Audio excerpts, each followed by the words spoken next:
Okay, I'm very happy to talk about the this topic on understanding high-dimensional stochastic dynamics on somewhat more realistic networks. And please interrupt me at any time if you have questions. I'd rather just get them as we go along and to make sure that we're all on the same page. Okay. So the introduction is, of course, what do I mean by an interacting particle system? It's just a large collection of random static or dynamically evolving particles taking values in some state space and labeled by the nodes of a possibly random graph, which governs the dynamic interactions between particles. Okay, so you just think of a large collection of particles and they're evolving in a certain way, and the nature of their evolution is captured by a graph, okay, or a network. So in what way does this graph capture the dynamics? It just says that the state of any one particle in node V evolves depending on its current state as well as those in its neighborhood. Okay, so the graph is just trying to tell you what is the structure of the local interactions in the dynamics. Okay? And for many reasons, you can think that these connections might be intermittent or they may be random. And so one will also want to consider the case when you have random graphs. So, of course, they model a plethora of phenomena. For example, the spread of opinions and opinion dynamics. In this case, the network or the underlying is some online social network. And this is taken from various journals here, these pictures. Or, for example, it could be you're studying the spread of animal diseases. And in fact, this is taken from some journal on epidemics, where they actually collected data on chronic wasting disease, which is an animal disease that they have, deer farms, in thousands of Pennsylvania farms over a 7-year period. And what this network is the transportation network of these animals being transported from farm to farm, and then they're trying to get a sense of how the epidemic spread. So there's quite a lot of data on this. And why am I mentioning this particular example? Just to say that in different examples, the underlying network, so here it's a geographical planar network because it's set in Pennsylvania. So there's a very diverse in terms of what kinds of networks you might look, or you might think of the spread of viruses in a computer network, in which case now the underlying network is not at all planar, it's the internet. And if you look at sort of data that comes, firstly, it's evolving all the time, but also if you look at sort of data that comes from various Opti project of the labs or various internet, then you know that people have studied sort of what features the internet typically has. Okay, and this is another reason why we might want to consider random graphs, because if you want to study what's happening on the internet, you can't be sort of actually looking at exactly what that network is, and firstly, it's evolving all the time, and it's hard to get all the details. So you want to try to see that it has certain characteristics, and you want to study the dynamics on some graph ensembles that have that characteristic.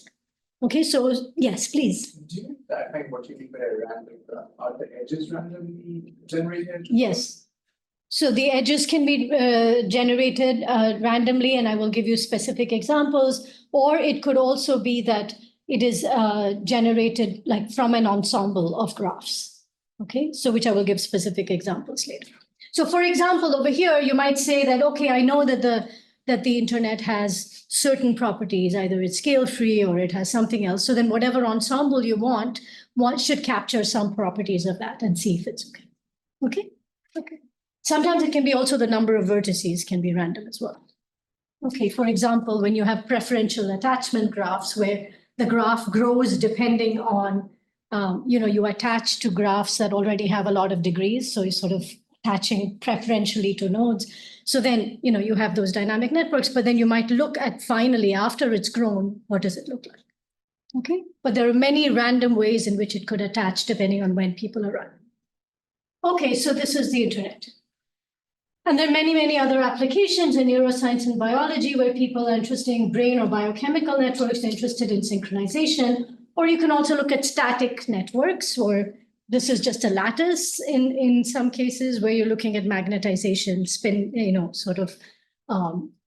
each node just has the polarization of the spin as its state, which is just +1 and -1, and that itself is very rich, even in the static domain. okay, as probably many of you know. Okay, so what are the common features in all of these sort of quite diverse networks? They're very complex, they're very high dimensional.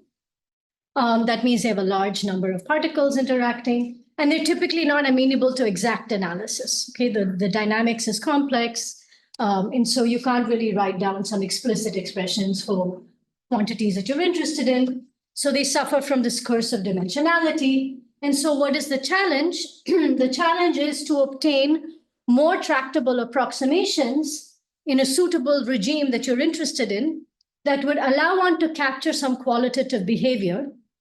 And that would also allow you to sort of determine what data should be collected to make predictions, right? So we talk about big data, but then you can just be collecting everything and the kitchen sink, and then you don't know how to use it, right? So in that sense, I think there should be a good marriage between, sort of data and the analysis so that you know sort of how parsimonious the data collection can be, and you can still have some hope of predicting dynamics. Okay, so let's look at some prototype models to be more concrete. So you could think in the simplest case of discrete time dynamics. So here we'll always fix some underlying graph. NV will always denote the set of the neighbors of the vertex V, and this is the vertex set, this is the edge set. Okay. DV will be the cardinality of the set of neighbors, which is just called the degree of the node. And XV will just be the state of the node. Okay, so this is just generically whenever you see this, we'll always have that. So let's look at the simplest model of, for example, virus spread or epidemiological step. It's called the SIR model, where there is a state space, it has three. So it could be S, which is susceptible. You're healthy, but you're susceptible to the illness. I is being infected, and R is recovered and you're immune. That is, you can't get it again. Okay, you can. So this is just one model in cases where you do get immune after you get the disease after one. And then the transitions are governed by two parameters, beta and rho, which represent the infection and recovery probabilities respectively. And these could be time varying. In this case, I've just kept them constant, but in future time, we will also allow these to be time varying, as is often captured in realistic networks, because seasonal behavior might tell you that somehow the infectivity rate changes with time. So here, the precise formulae are not that important, but the point is that from S, I either stay in S or I go to I. And the rate at which I go to I only depends on my neighbors, which is the number of neighbors who are infected. Okay? Because I look at all my neighbors, they all independently infect me with some probability P. So I'm not infected with the probability 1 minus beta times the number of my neighbors, and then 1 minus that will be the probability that I actually get infected. Okay? Okay, but it's not important exactly what the expression is, just the fact that it only depends on my neighborhood, and it only depends symmetrically on my neighborhood. I don't care about the identities of the people who are infected, but just how many of them are infected.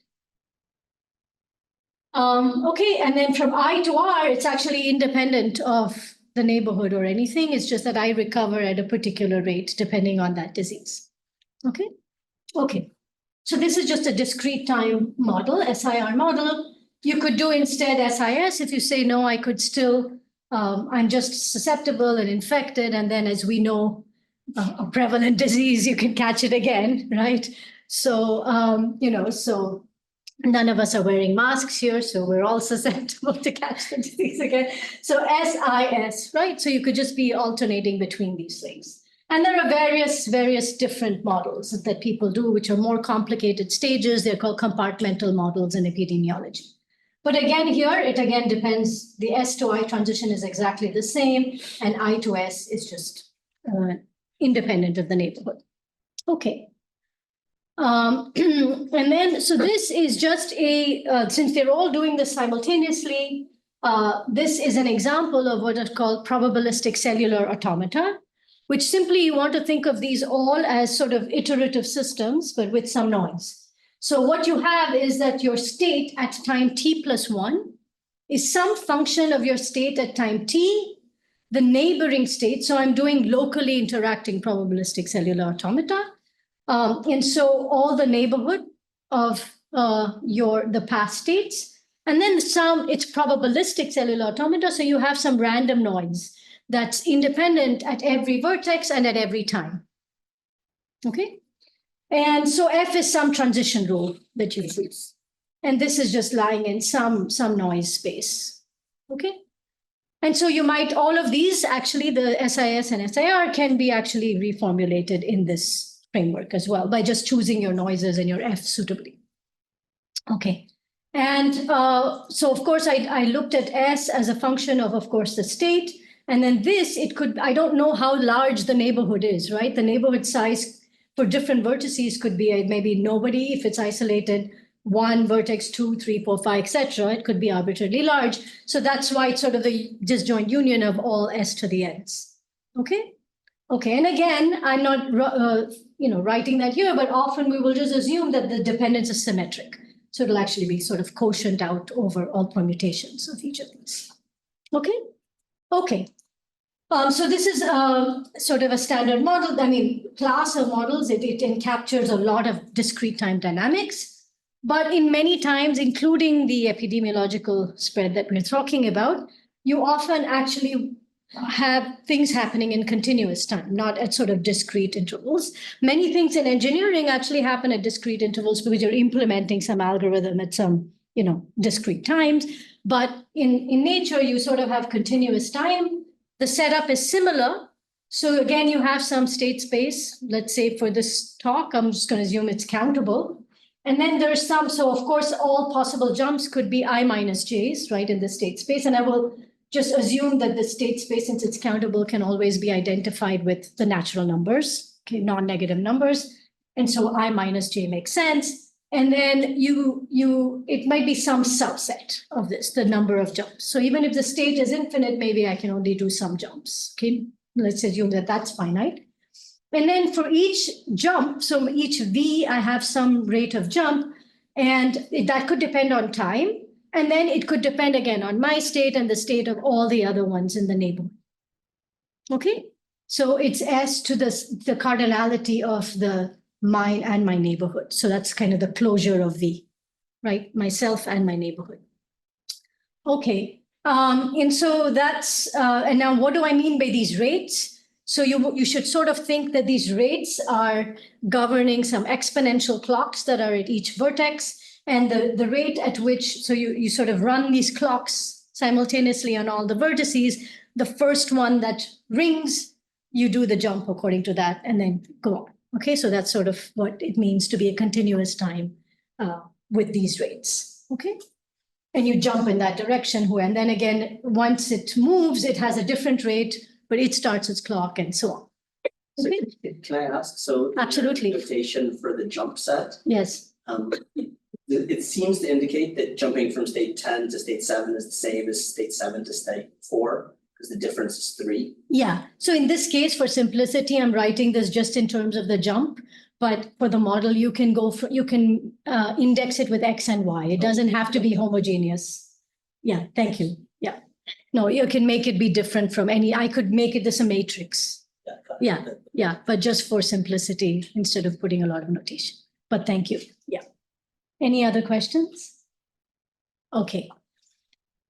And so again, you could do the same thing for the SIR process here, or another process, which is sort of what's the voter model, which is a very idealized model of opinion dynamics, in which, let's say, you have 2 opinions or 2 parties, and you could have more, but I'm just giving you an example of 2, and it's -1 and 1, and here the jumps would just be 1 and I guess they should be 2 and -2. I clearly am a mathematician who cannot do arithmetic, but okay, 2 and -2.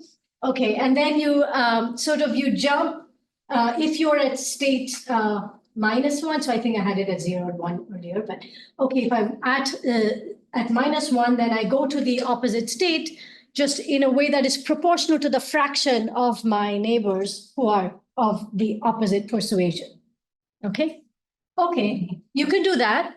But you could also have other models where, it's not in terms of the fraction, but another symmetric thing is this is called the majority voter model. There are many, many different versions of this where I actually take the majority opinion. Okay. And then there are other voter models where you just choose somebody at random and just adopt their opinion. So there are a whole, sort of slew of these various versions, and you can decide which you think is more realistic, if any. Okay.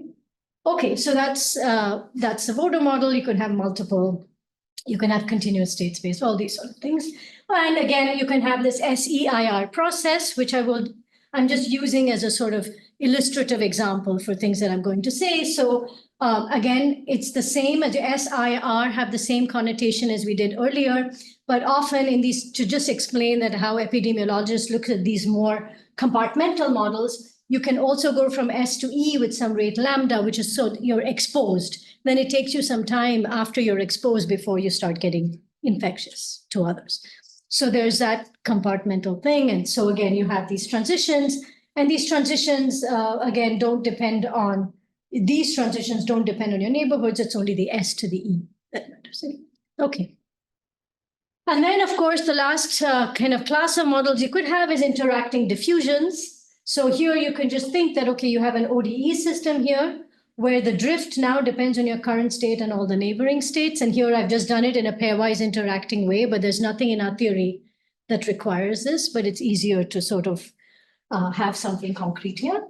And then there's some noise, right? So it's a stochastic evolution. Okay.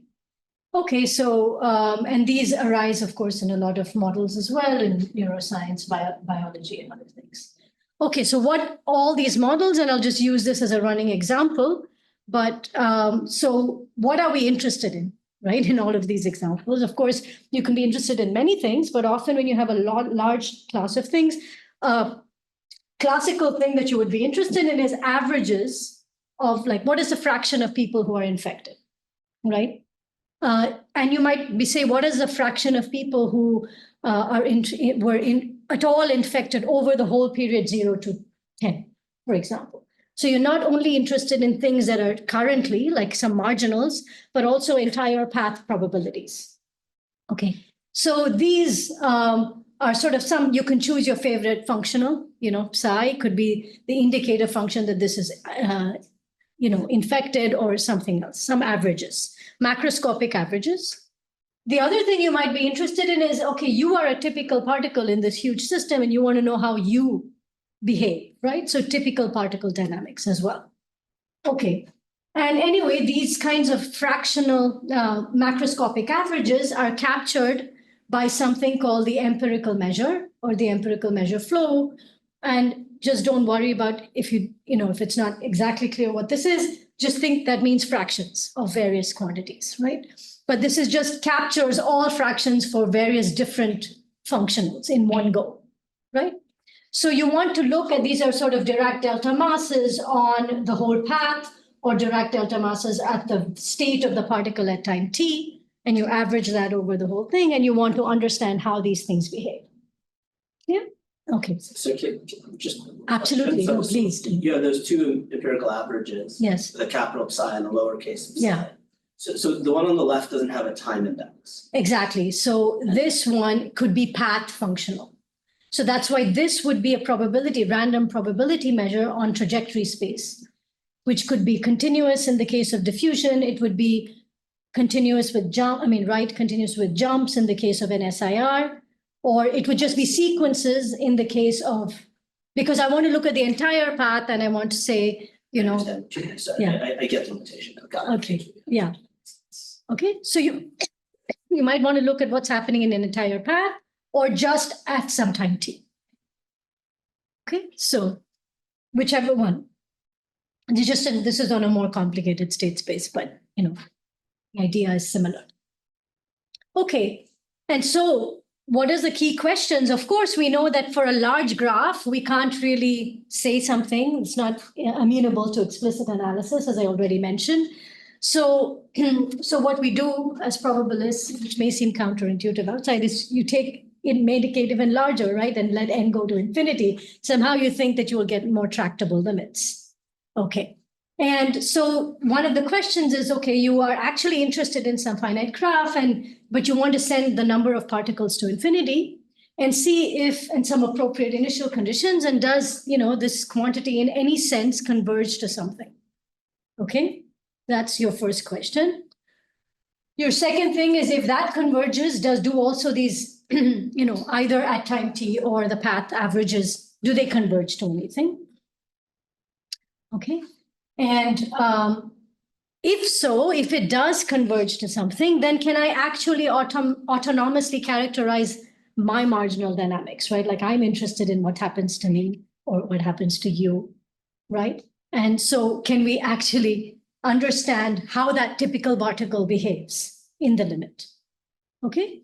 So either we're interested very much in macroscopic averages or really, really fine detail of what a typical dynamics is of a person in the system. Okay, so these are the quantities of interest. And of course, this has nothing to do with diffusions. We can ask this for any of those ensembles that we talked about. Okay, so what are some classical results? Let's see why we should expect anything to happen when you take limits. So of course, we can look at the really trivial case of no interactions, right? Everybody's doing their thing independently. At least in that case, do you have any convergence? So just reminding everybody that we know that, yes, if these are all just independent, then it's just an infinite product measure, and you take from n to infinity, it's an infinite product measure. We all know it all exists. Okay, but now does this converge to the strong limit? We know that if you have independent, identically distributed sort of things and you average them out, the fluctuations cancel out and they converge to the mean of any one of them. Okay, and so yes, what happens is this global, remember that this, when I say fractions of particles, that's still a random quantity, right, at any time. So these fractions are random because at any time you may be like 5 people in this realization of the process are infected. In another realization, it could be 10 people. Right? So they're random fractions, but they converge to a deterministic number in the limit as n goes to infinity. That is what's known the strong law of large numbers, okay? Because of when they're all independent. And in this case, what it tells you is this random empirical measure converges to the law of any one of these particles, which doesn't change with time n because we're all non-interacting. Okay? Okay. And so we know that we were also interested in the law of any one typical particle, and we're saying that looks the same as the empirical measure, okay, in the non-interacting case. And you're like, why is she wasting our time with non-interacting cases? We really want to know. And of course, and can one, of course, autonomously characterize this marginal dynamics? Yes, it's just one of these dynamics, okay? So it's really trivial, but it's good to sort of see what happens in the trivial case. Okay. But now we want to, of course, get rid of this and say, okay, can we understand this in any other case? Like when it's really interacting, do you expect somehow the empirical measure and the typical dynamics to have some kind of connection like you do here? Okay. So let's take a short step, some historical context. Actually, interacting particle systems, early motivation for them actually came from the modeling thermodynamic systems due to Ludwig Boltzmann. And he sort of said, it's hopeless to keep track of each particle. You should seek a sort of statistical description.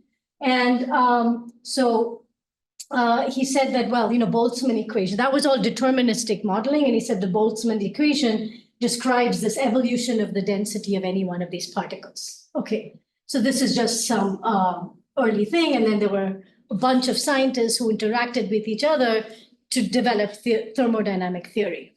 Okay. So, and develop what's called the kinetic theory of gases right now. But what was the whole idea of this whole program of Boltzmann and other people, and also later Mark Katz, who said that why do we expect when there's interacting, why would we still expect some limit?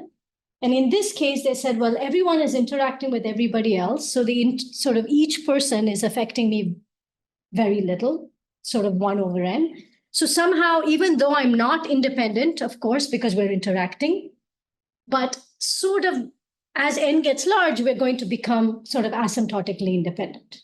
And that is this notion of propagation of chaos, that if you start sort of with independent initial conditions, you evolve, of course, you get interacted and you will be very dependent on each other. But however, as n gets large, you lose that independence. You somehow become asymptotic independence. And so this was sort of made rigorous in the case of diffusion models by Henry McKean. So let me tell you actually, so it led to a paradigm shift in sort of introducing a probabilistic perspective into the sort of, deterministic perspective of Boltzmann and kinetic theory. So just a small thing. So, and Hilbert's sixth problem was actually to mathematically develop the limiting process, which tells you how to lead from atomistic views to the law of motion in continua. Okay, so that's sort of what we're trying to do now in this, and the whole equation relied on this sort of, as they call it, Stochastic of molecular chaos, or which we now in probability call propagation of chaos. Yes, please. Yes, please. No. Biology. Yes. No. A biological system involves a lot of particles that interact with one another. Are these statements mostly assuming that there's no kind of heat that's being pumped into the system? Is there any sort of notion of control? Like in the Yeah, so right now I am talking about interacting particles. Now, if you want to put control you can have heat, which is different. That's just an external source that can be incorporated into these models. That's not a problem. But if you want control where you think each particle is reacting to the others and there's some sort of feedback, the optimal control version would be an interacting particle system, but I'm not actually saying what we're trying to control for in this paradigm. But that would be another, that has been studied in the case I'm going to talk about. I will come back to that at the end. Yeah. Okay. In the simple case, it has, but not in the more complex. Okay, so now what is the case that all of this classical theory really was looking at in our context was really the case when the interactions were, everybody was interacting with everyone with equal sort of strength. Okay, so that means that over here, this dV, which was the degree of each vertex, is essentially n. Okay, n minus 1, but you can just sort of call it n. By sort of redefining this. Okay, so it's so everybody is reacting with everybody. It's all homogeneous. So you just have this. And now remember that let's look at how xk affects xi. It's only of order 1 over n, right? So as n goes to infinity, you expect some sort of asymptotic independence. And so the same thing that you had when you had in the totally independent case turns to be true, which is you have a sort of strong law of large numbers, which tells you that the averages goes to something that is deterministic. The only thing it can go to, because everything is exchangeable, they're all permutation invariant, because we're assuming the same B, is that it can only go to the expectation. If it's going to something deterministic, it can only go to the expectation, okay, of any one of them. And that expectation must be the law of any one by this exchangeability. It turns out that, you don't have to follow all the reasonings, but you can see by sort of just saying that it's close to independent, that this should hold true.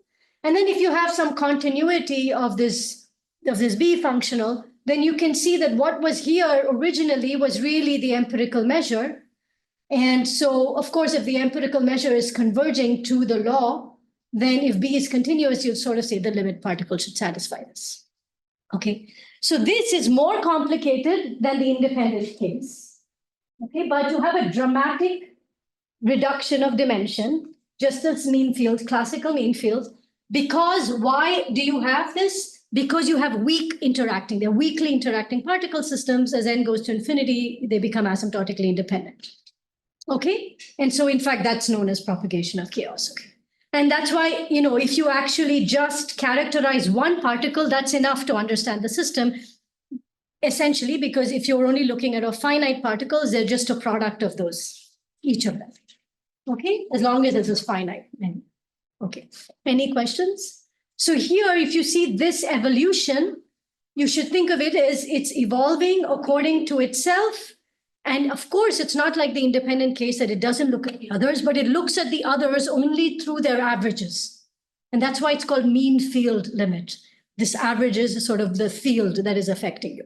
Okay, so this is all very classical, but I'm just sort of reviewing what was well known. Okay, so this is was done in the context of diffusions early on over here. And that, again, just rewriting this in summarizing what we have. Okay, and then what about interacting jump processes? Well, it's again, we have the SEIR model, let's say, and then you can run this, this little process here. And what I'm doing here is all the SEIRs are different colors of things, and they started at some time, and here at time 5, you see it's 0.05, here it's 0.035. So they're not converging to something deterministic, right, as time goes, they're different. I mean, they're two different realizations which seem to be quite different, but we're at 20 nodes. That's not exactly a large N limit. So maybe you have to make it 200 nodes, maybe we'll do better. We can see, we run this again, SEIR, and then we'll try to see, oh, at 5, this is 0.125, 0.15, they're closer than the last one. So maybe there's some asymptotics. And here at 10, yeah, they're actually 0.06, both realizations. Of course, two realizations do not prove a theorem at all, but just to illustrate that, okay, it seems to be that, even the jump processes have a similar, so you can look at the evolution of the infected for two realizations of the SEIR process on the complete graph on 20 nodes, and you see they're quite different, right? The evolution is different. Whereas here for 200 nodes, they're looking more and more like they're similar. And this is the histogram of the fraction. It's becoming very pointed, right? And it's very, okay. And so in fact, there is a theorem to back this up. And by Ohlschlager, it goes back to the 80s, which says even the mean field description, there's a corresponding description where you can again describe the evolution of any one particle or its law by just a simple nonlinear ODE, okay? Which is just related to this process again. Okay. So what were to summarize in the classical case, we know we have a sequence of complete graphs and initial conditions. Does the law have a limit? Yes, and this is really a consequence of the exchangeability of the particles or permutation symmetry. The fact that there is a limit and a deterministic limit. Does the empirical measure have a limit? Yes, I told you they coincide. And the law of the dynamics of a fixed particle is this thing that is interacting through a mean field, which is called a nonlinear Markov process, okay? Or whose law can be described by the forward Kolmogorov equation, which is an ODE, or PDE in the case of partial differential equation in the case of diffusions. Okay, so but unfortunately, that's great. That's great news that we have such a nice reduction, but most real world networks are sparse. So if you take computer networks, some scale-free networks, neural networks, so okay, so what do you do? So you can ask, but okay, I have this approximation. And in fact, if you looked at the literature a lot in the science, mean field approximations are used ubiquitously. You'll say, oh, by doing this mean field approximation. Well, for lack of a better approximation, that's what you use, okay? And so now if you look at the probability of being healthy versus time in the SIR, on the complete graph, it's looking great. You can't even see that there are two different lines here, like blue and green. Okay, so this is just the probability of being healthy versus time. And the mean field is great. But now if you look at it on the cycle graph, it's doing very badly, like the simulation is here. And okay, this is not a dense, and the theorem never said it should work well here, but we were just like crossing our fingers and hoping we can apply it to other cases. Unfortunately, not. So this, makes us really want to find, well, can we do something similar in these cases? Okay, so let's just look at something. Maybe it was just something about the SEIR, but it's a similar thing. The voter model on a tree, on a three-regular tree. And you look here, I'm just plotting some interesting feature of it, which is the probability that a vertex and its neighbor, there are exactly two people who agree with each other. Okay, just some other quantity that you might be interested in, which also looks at the neighborhood.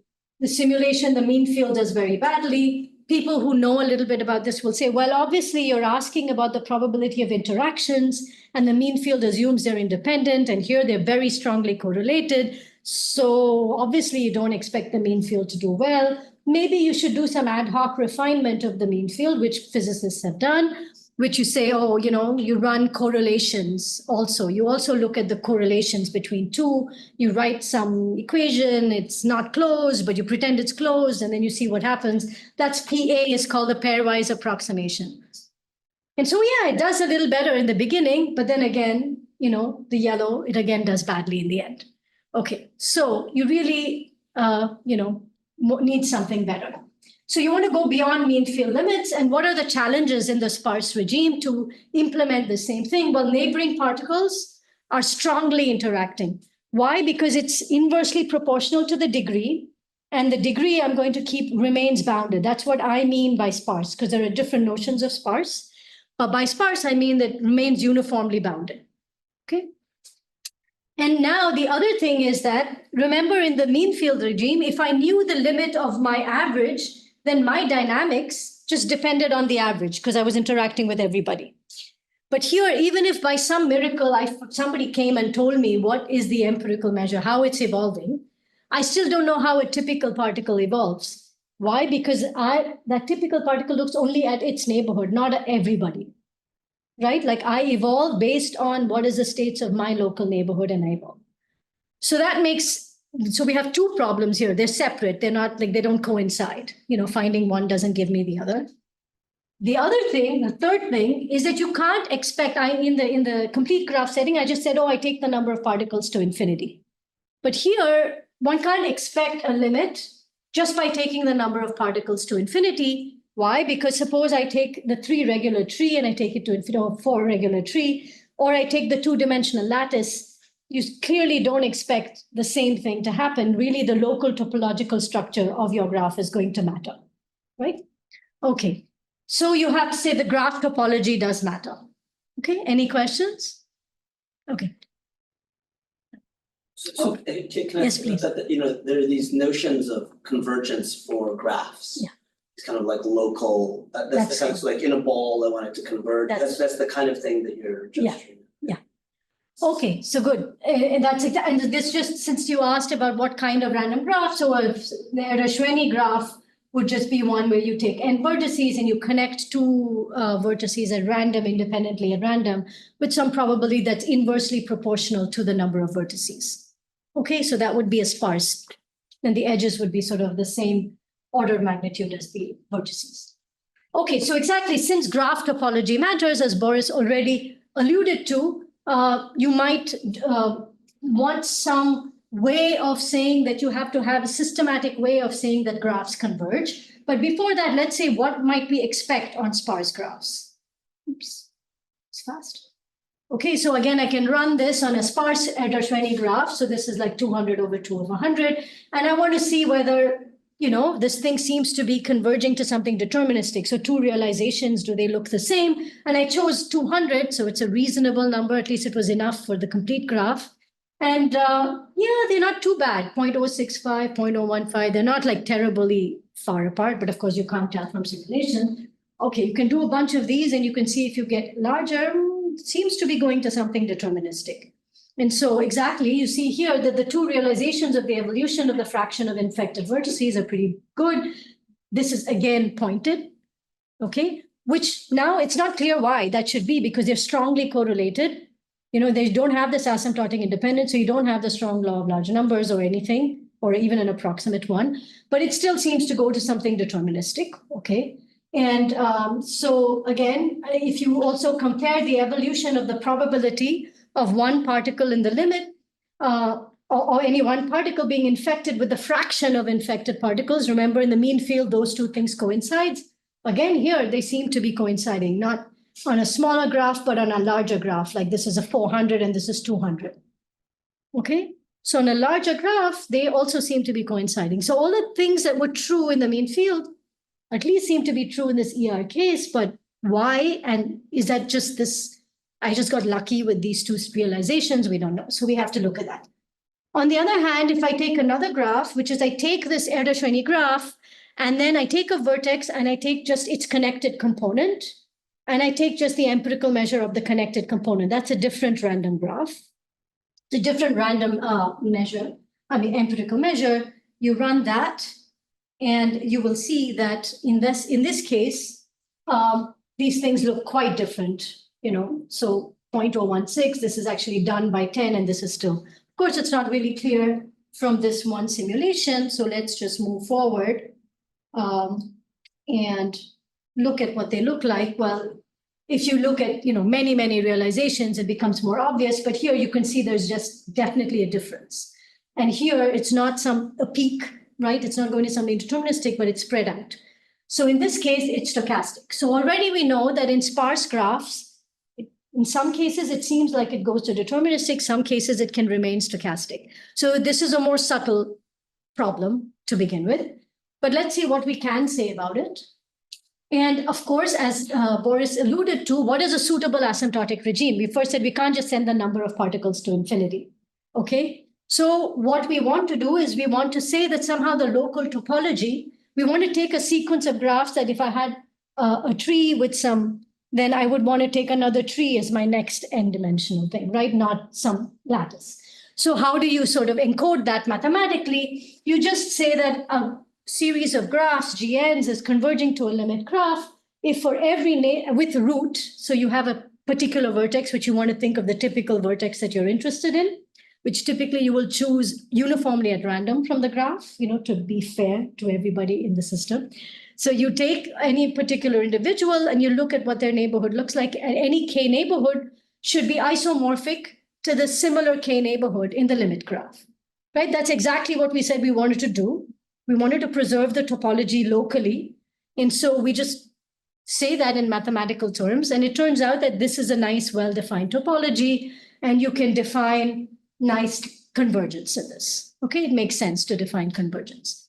Okay, and you can also mark these graphs because we have to have dynamics on them. So we have to mark them, right? That which might mean each vertex has to be assigned some value. So they might be assigned the initial condition, for example. Okay, but let's assume IID initial conditions. There's also a notion of convergence of these when you have marked graphs, but it's essentially the same. Okay, it's saying you take the isomorphism and then these marks are close. Okay, so what is our examples? It says that if you have a cycle graph, then it converges to the infinite line. Okay, so you look flat locally.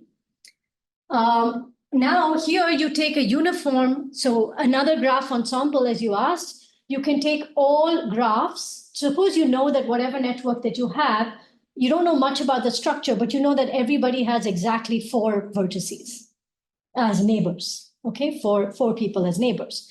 Then what would you do? There could be different graphs with that structure. So you can look at all d-regular graphs on n vertices, that is all of them which have exactly 4, every vertex has 4 neighbors, and you can choose one uniformly at random. That's a random regular graph, okay? And that converges in this local sense to a d-regular tree. And this is really not completely obvious because, if you take a square, it has cycles and the square is 2 regular, right? But in fact, we're saying that in the limit tree doesn't have any cycles. So what this local weak convergence is saying that if you look at a random vertex, the probability of having a very short cycle is very, very small. Okay, so that's what it's capturing. It's not saying that there are no cycles in these random regular graphs. It's saying that if you choose a uniform vertex, the probability of it having a small cycle goes to 0 as n gets to infinity. Okay, so anyway, it converges to this. And then you can have many different ensembles. The Erdős-Renyi doesn't converge to a deterministic tree, but it converges to what's called a Galton-Watson tree, which captures genealogies, where here, each one, you have some number of children, and then independently, each of them have the same offspring distribution, random. Okay, in this case, for the Erdős-Renyi, this distribution happens to be Poisson with a parameter that depends upon, the sparsity of the graph. And okay, so you have a random tree, but you can also choose another thing. Maybe not like in a random regular graph, everybody had, exactly 4 neighborhood.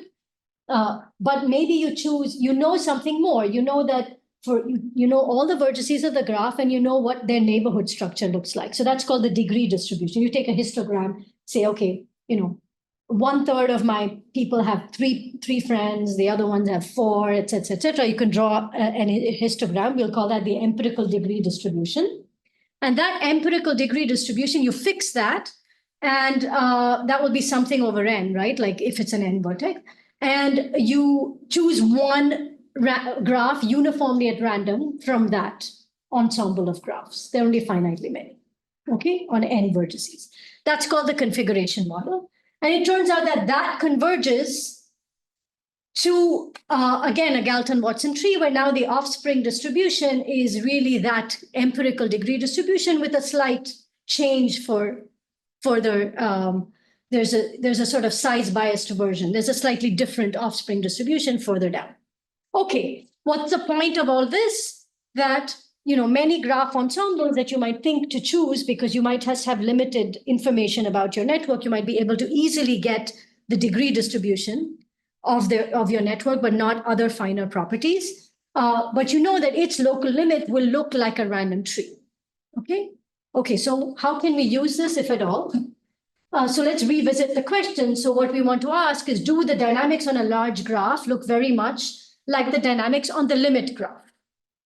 Right, so now, of course, it's clear that we should be taking these GN limits in this local topology. So that's the question.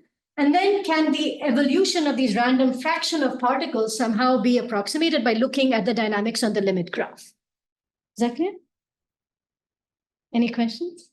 Okay.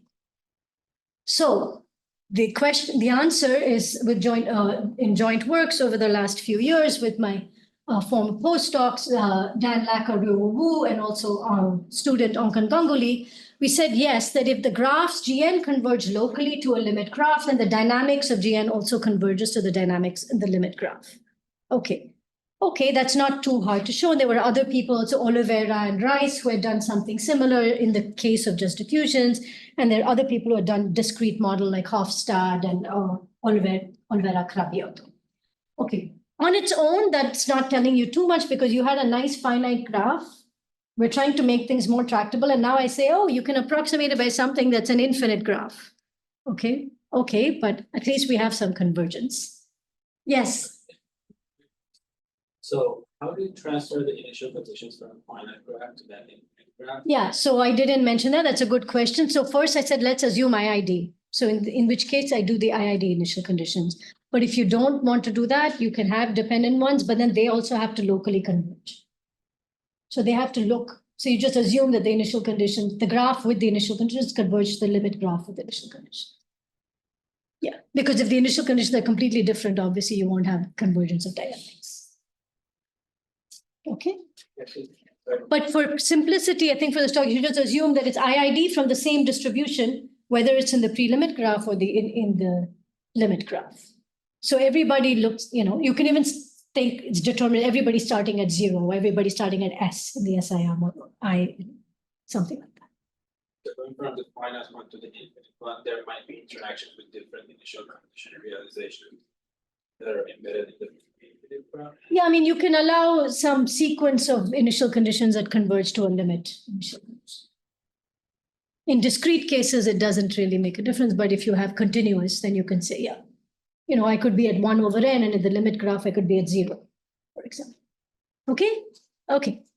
So yes, and then the question is about the empirical distribution. Yes, if the graphs converge locally, then the random fractions also converge to the law of the root part. So remember the random fractions.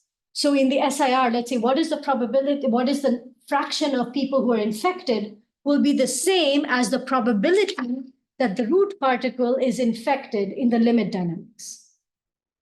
Okay, so we were able to show that, and that's really not obvious why that should happen, because in the mean field case, we said that happens because of propagation of chaos and this sort of interaction.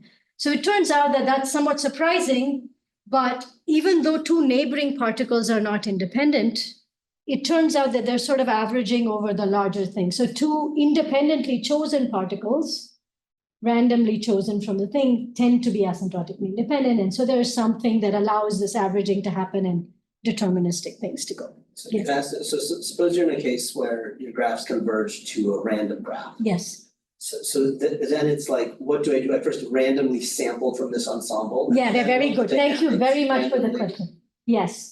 So if you converge to a random graph, I am this statement, but I will later refine it. So it's a brilliant question. Thank you. That this is averaged over the randomness of the graph structure. So I will tell you again what I mean by that. So you first sample from the random graph. So I take an average many. I run the dynamics. I find the probability of the root particle. Then I do that with another one, another sample, and I average over all the graph ensembles. I get that value. And I'm saying that the fraction of infected ones in the initial ones, which I was also doing in the same way, sort of annealed over the graph structure or averaged over the graph structure, also converges. I see. Okay? Okay. Clear? Okay. I'll come back to that anyway later. So, so we have all of this. So that's great. So we know that it is this probability of a dynamics of a typical particle on the limit graph. And then the question is, okay, but then I don't know what it is, right? So it's this huge, and I want to look at the marginal dynamics of an infinite system. And the question is, can the dynamics be described autonomously? Like we did in the mean field case, it was some nonlinear Markov chain. And the answer is yes. If the local limit is a Galton-Watson tree, like it is for the configuration model or anything else, you can. If the subset of jump processes are going to tell you right now, then the description is actually tractable in terms of a nice nonlinear. So it's always autonomous, but here it becomes even a nice autonomous dynamic. So let me just quickly illustrate these results. So suppose S infinity, I infinity is the limiting fraction of susceptible nodes. And let nu be this limit empirical degree distribution, okay, of the graph. Clear? And then my S infinity, I just want to tell you, I can write it quite simply in this case. So S infinity and I infinity are given in terms of these values where there's some small f's and big f's. They just satisfy this coupled system of 3 ODEs, which you have to run.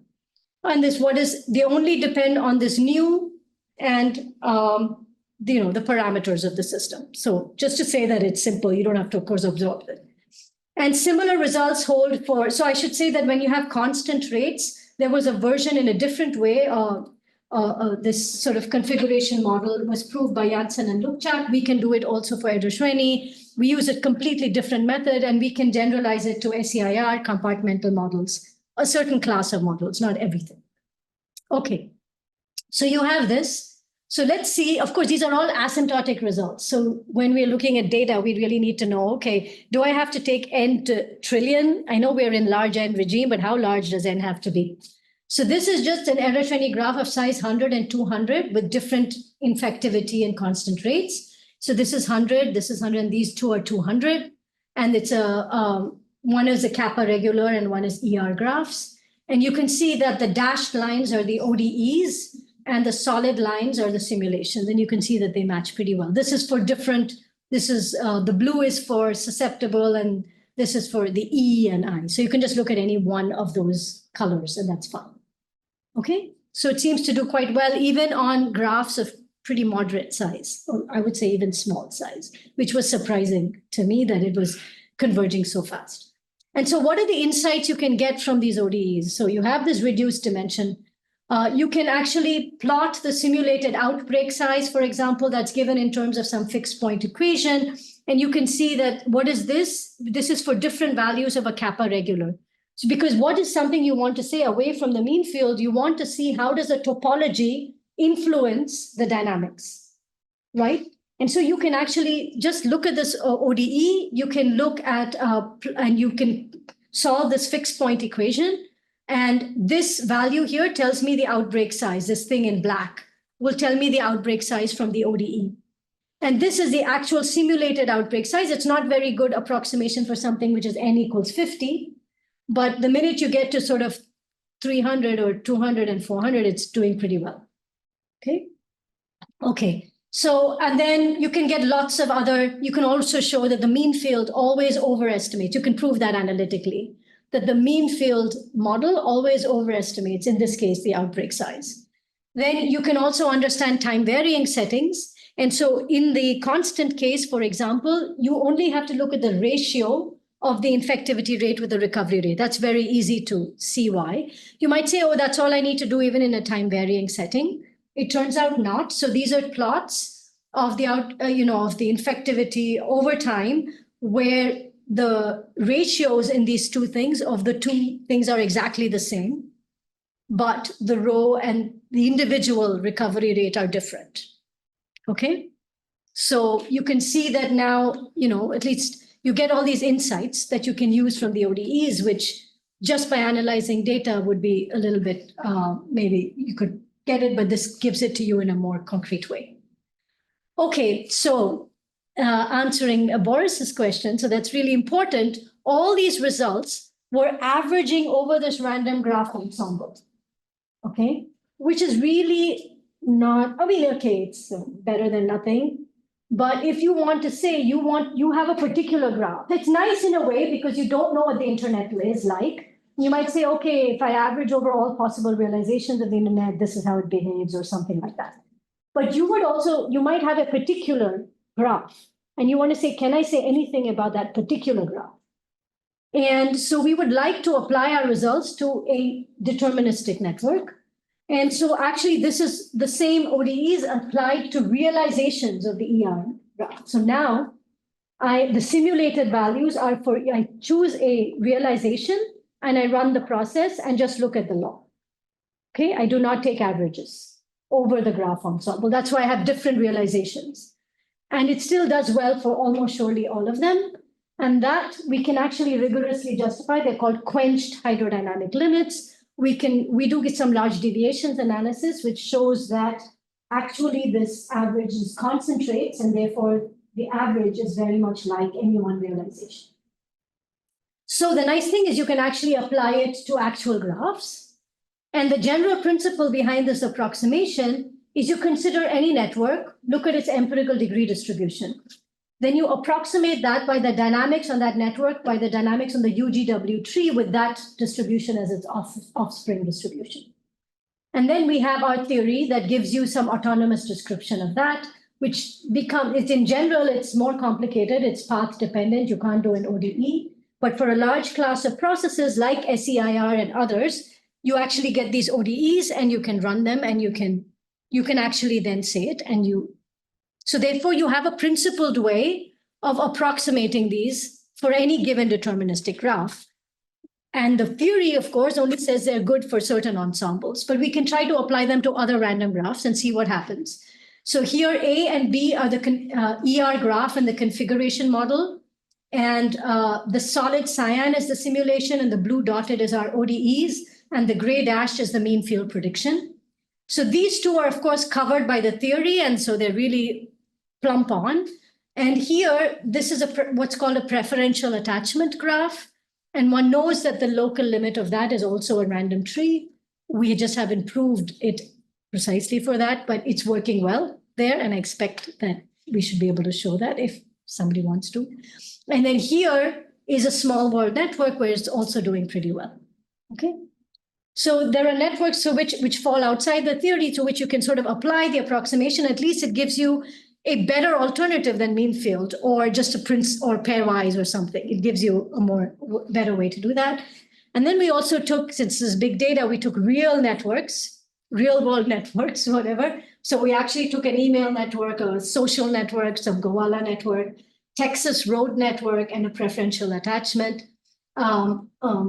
So actually, this is not preferential, it's something else. But and we ran our things. And I want to show here that it didn't do well for the email network. So I'm not just showing you things that, the email network must not be locally tree-like. That's what I believe, okay? And it certainly should not, I said, do a road network because I was expecting it not to be good there because it's lattice and there are many, many cycles, right? So it's not tree-like. So it doesn't do too well, but it's in this case, it's still doing far better than the mean field. So I haven't yet analyzed that email network to understand why it's doing better than mean field. But here too, in these two, it's doing really well in actual real networks. So there's a lot to be understood more as to, for real world networks, which classes it will do really well. We have our asymptotic theory, but you can also apply it to other processes that go beyond. So the voter model, you remember on the regular tree, which didn't do well with the pairwise approximation. Well, now if you look at the red simulation, the green is the application of our ODEs, and it goes promptly on that. And again, we haven't yet justified why it's doing so well for the voter model. We did it for certain other classes, but not yet this. So in summary, I would say many phenomena are described by these stochastic interacting particle systems. And while there's a classical theory for homogeneous dense networks, and and also for some heterogeneous ones using what's called graphons, for those who know, many realistic networks are sparse. And so we've taken a little small step towards developing principled approximations for dynamics on sparse graphs that beat the curse of dimensionality and provide some insight. And we've shown these rigorously approximations for some classes, but clearly there are many more to be understood and perhaps better approximations when you go away from tree-like. So I think this is the tip of the iceberg, and there are many interesting open questions. Thank you.